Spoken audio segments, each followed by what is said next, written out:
Let us read the question. AB and CD are fixed conducting smooth rails placed in vertical plane and joined by a constant current source at upper end PQ.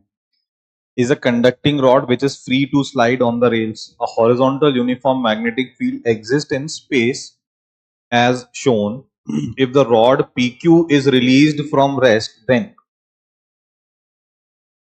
Okay तो इसको rest से release करना है अपने को, ठीक है। तो चलिए भाई, जाएगी नीचे या नीचे नहीं भी जाएगी, जैसे भी जाएगी, अपने को इतना पता है कि देखो ये यहां पे जो चीज लगी गई है ना, करंट सोर्स, तो करंट सोर्स के बारे में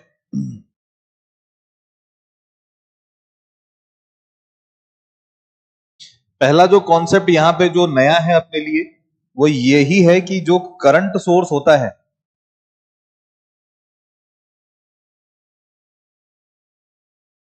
will keep the current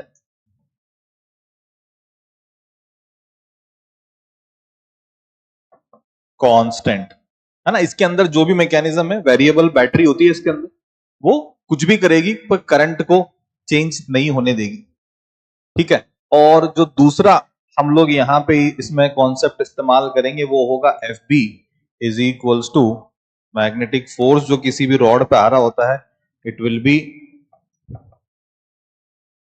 IL cross B, और करंट लिखने के लिए जो मेरे को इंड्यूस्ड EMF की जरूरत पड़ती होगी, इट विल बी BVL, है ना, L dot V cross B, ये चीजों की जरूरत पड़ेगी। चलिए, तो अब अगर इसमें करंट आ रही है ऐसे,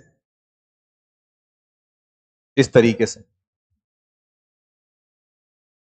तो इस पे लगने वाला जो फोर्स आया, करंट आ गया इधर, IL क्रॉस B, किधर आ गया, ऊपर, मैग्नेटिक फोर्स आ गया है ऊपर की तरफ, ILB, और एक क्या लगा हुआ है, mg लगा हुआ है। अब क्योंकि शुरू में रेस्ट पे था, तो पार्टिकल कहां मूव करेगा, जहां पे नेट फोर्स आएगा, है ना।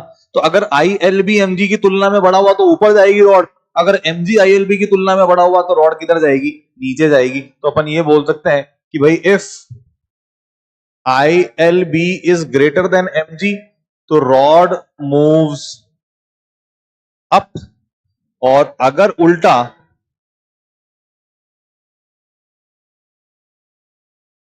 तो रॉड मूव्स डाउनवर्ड्स, और अगर दोनों बराबर हो गए तो कोई नहीं कहीं जा रहा, रिमेन एट रेस्ट। तो ये तीन चीजें मैं इसकी मोशन के बारे में सोच पाता हूं। तो ये क्या बात बोली जा सकती है फिर यहां पे, तो the rod PQ may move downward with constant acceleration, बिल्कुल। The rod PQ may move upward with constant acceleration, बिल्कुल। The rod will move, will की बात गलत हो गई, विल मतलब इसने सर्टेनिटी दिखा दी है कि नीचे ही जाएगा, नहीं बोल सकता ऐसा, तो ये C तो गलत हो गया। पर ऑप्शन डी ज्यादा सटीक बात करता है, वो बोलता है कि भाई A और B दोनों ही हो सकते हैं, तो हो सकता है, सही बात है ना। अगर मल्टीपल चॉइस करेक्ट होता और डी ऑप्शन नहीं होता तो अपन A B मार्क करते।